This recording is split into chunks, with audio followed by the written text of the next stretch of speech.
ოდეს მეგიფიქრიათ, აი ეს უზარმაზარი კომპანიები როგორ ახერხებენ ათასობით თანამშრომლის კომპიუტერისა და პრინტერის მართვას ისე რომ სრულ ქაოსში არ გადავარდნენ, დღეს ზუსტად ამის გარკვევას ვაპირებთ.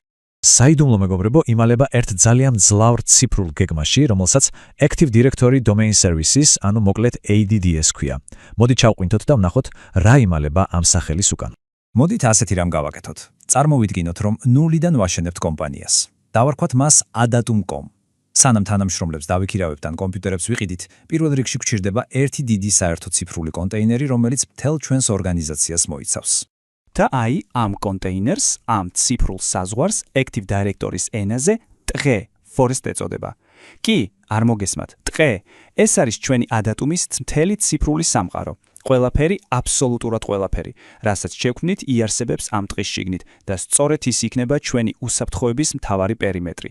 კარგით გვაქვს ეს ჩვენი გიგანტური კორპორაციული ტყე, მაგრამ მთლიანობაში მისი მართვა მოუხერხებელია, ამიტომ მას ვყოფთ უფრო პატარა ადმინისტრაციულ ნაწილებად. მოდით დავიწყოთ ჩვენი სათაო ოფისით და ამისთვის ვქმნით იმას, რასაც დომენი ხვია. ეს არის მართვის მთავარი ბირთვი. და რა ხდება, როცა კომპანია იზრდება?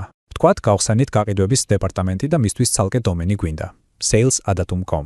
რადგან ორივე დომენს საერთო ფესვი, ანუ adatum.com აქვს, ისინი ერთად ქმნიან ხეს. და იცით რა არის ყველაზე მაგარი? ისინი ავტომატურად ენდობიან ერთმანეთს. თითქოს ერთი ოჯახის წევრები არიან, რაც მათ შორის რესურსების გაზიარებას წარმოუდგენელად აადვილებს. კარგი თეორია გასაგებია, ახლა საქმეზე გადავიდეთ. დროა ჩვენი კომპანიის ციფრულ საძირკველს პირველი აგური დავადოთ. როგორც კი ჩვენი პირველი დომენი, adatum.com-ი მზაბ იქნება, უკვე შეგვიძლია დავიწყოთ ხალხის დამატება.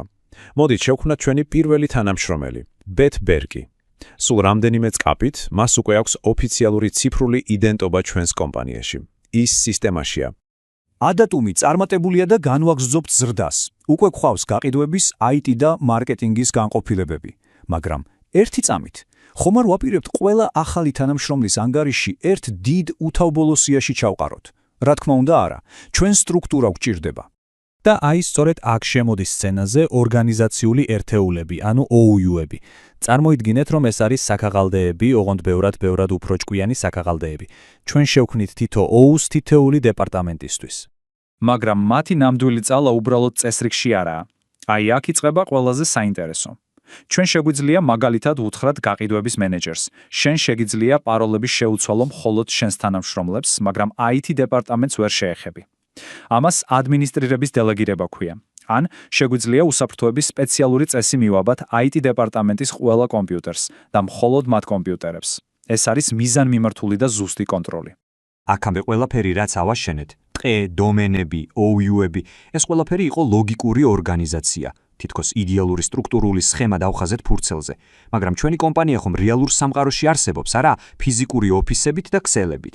Active Directory-მ გეოგრაფიაც უნდა გაიგოს, თორემ ყველაფერი ძალიან შენელდება და ეს მიგვიყვანს ფიზიკურ მხარესთან. და აი, adatum-ი გლობალური ხდება. ვხსნით ოფისებს ლონდონსა და ნიუ-იორკში. ახლა წარმოიდგინეთ, ლონდონში მყოფი თანამშრომელი, რომ ნიუ-იორკში მდებარე სერვერს უკავშირდებოდეს სისტემაში შესასვლელად. შეყოვნება კატასტროფული იქნებოდა. მაშ, რას ვაკეთებთ? ჩვენ ვასახავთ ფიზიკურ სამყაროს. Active Directory-ში ვქმნით საიტებს. შევქმნით ლონდონის საიტს და ნიუ-იორკის საიტს და სისტემას ვეუბნებით, რომელი ქსელის მისამართები რომელ ოფისს ეკუთვნის.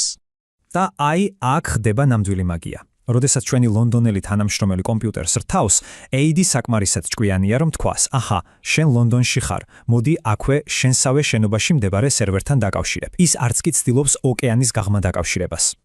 და ეს არის განსხვავება სისტემაში მყისიერად შესვლასა და ეკრანის ყურებაში დილის ყალის წრუპვისას. ყველაფერი სიჩხარესა და ეფექტურობაზეა. ქსელის ტრაფიკი რჩება ლოკალური და სწრაფი. ბიზნესი ყვავის და adatum-მა რაღაც გრანდიოზული გააკეთა. შევიძინეთ სხვა კომპანია, Contoso.com.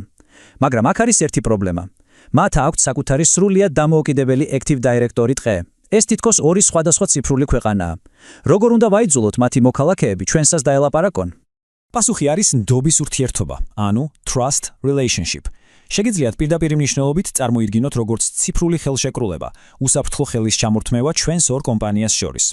და ამის შექმნა რაღაც რთული პროცესი სულაც არ არის. არსებობს ნაბიჯ ოსტატი. შენ უბრალოდ ეუბნები სისტემას, რომ გინდა endocontoso.com-ს. მერე წყვეთ თამაშის წესებს. ეს ცალმხრივი გზა იქნება, სადაც მათ შეუძლია ჩვენს რესურსებზე წვდომა თუ ორმხრივი ავტობანი. ადათუმის ადმინისტრატორს შეუძლია სულ რამდენიმე წუთში დაამყაროს ეს უსაფრთხო კავშირი და ერთმანეთს დააკავშიროს ორი უზარმაზარი, მანამდე სრულიად განსხვავებული ორგანიზაცია. და როგორც კი ეს ნდობა დამყარდება, ბამ! ინტეგრაცია უწყვეტია. ადათუმის თანამშრომელს შეუძლია ცდომა მიიღოს კონტოსოს ფაილურ სერვერზე, ხოლო კონტოსოს მენეჯერს ადათუმის ოფისში მდებარე პრინტერზე. მომხმარებლებისთვის ისეთი შეგრძნებაა თითქოს ყველა ერთი დიდი კომპანიის ნაწილია, რაც რეალურად შერწყმის მთავარი მიზანია. მაშასე, ჩვენ ავაშენეთ ლოგიკური, ეფექტური და უსაფრთხო ციფრული კორპორაცია. ის ფიზიკურ სამყაროსაც კი მოვარგეთ და სხვა კომპანიასთან დავაკავშირეთ. მაგრამ აი, ნამდვილი გამოწვევა, რომელიც არასდროს მთავრდება. კომპანია ცხოცხალი ორგანიზმია. ის იცვლება, იზრდება, ადამიანები მოდიან და მიდიან. როგორ უნდა შეინარჩუნო ეს იდეალურად აწყობილი ციფრული რუკა სრულ სინქრონში მუდმივად ცვალებად რეალურ სამყაროსთან? აი, ნამდვილი სამუშაო სწორედ აქ იწყება.